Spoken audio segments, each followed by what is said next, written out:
Hey guys, this is J-Dog and it's been a couple weeks since I've uploaded my last video, and I know that my last video was only like 10-11 seconds long, so this week I'm going to give you an actual video. You've seen my guide dog related videos, and I figured I would give you another one of those today. Before you get a guide dog, there are several things to consider, and I feel like this topic isn't covered enough. I'm just basing this video off of my own experiences. So, do what's right for you. Just keep these things that I'm going to say in the back of your mind, and really just think about the choices that you're going to make.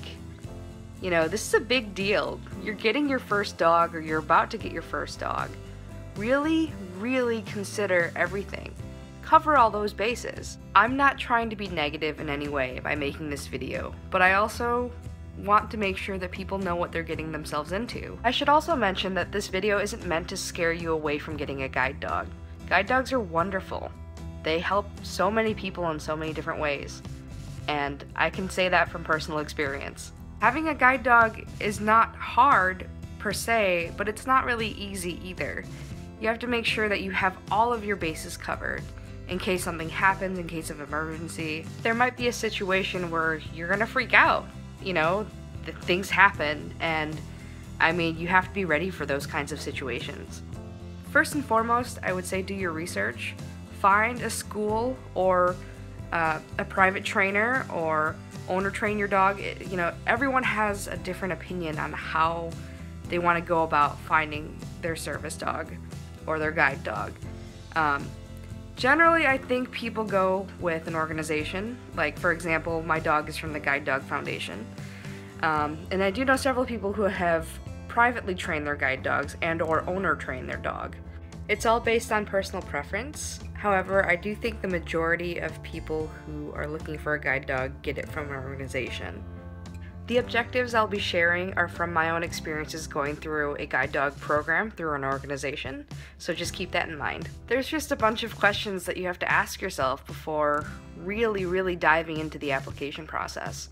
Of course, applying for a dog is really super exciting, but have you really considered all the things that you need to know and have in order to successfully partner with a dog for as long as it's working life, and perhaps even life after retirement?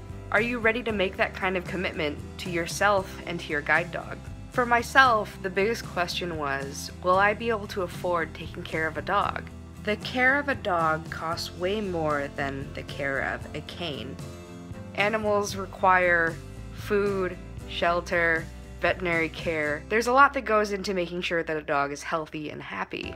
Dog food each month costs about $55 to $60. That's just dog food.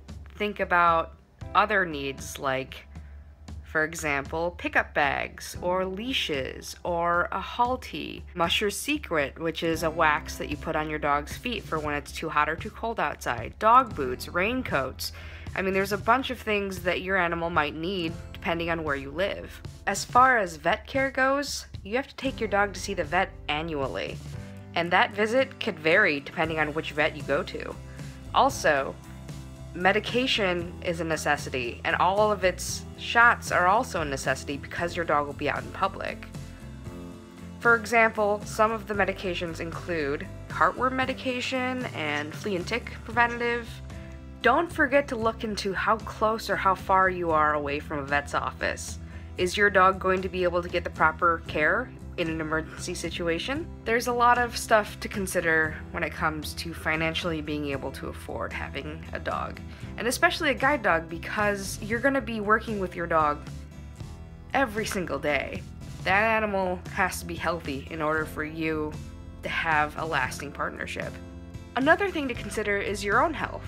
Are you capable of walking for at least a mile a day, or at least playing with your dog to make sure that the animal is properly exercised? On the other hand, are you a good cane traveler?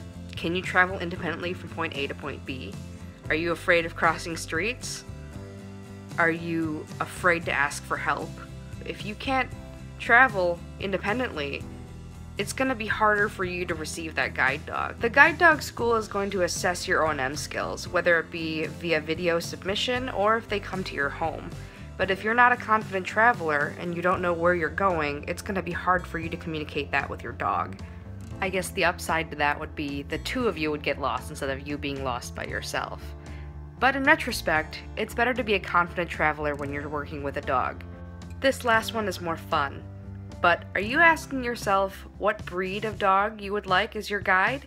Or how big you want them to be?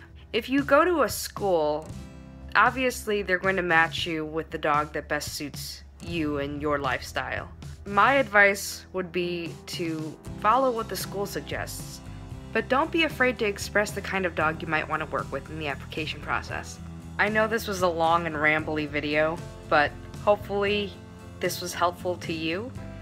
And if anything, ask questions. Ask as many questions as you need to ask. There are plenty of resources out there, and there are guide dog forums too, especially on social media, like Facebook, and there's also email lists.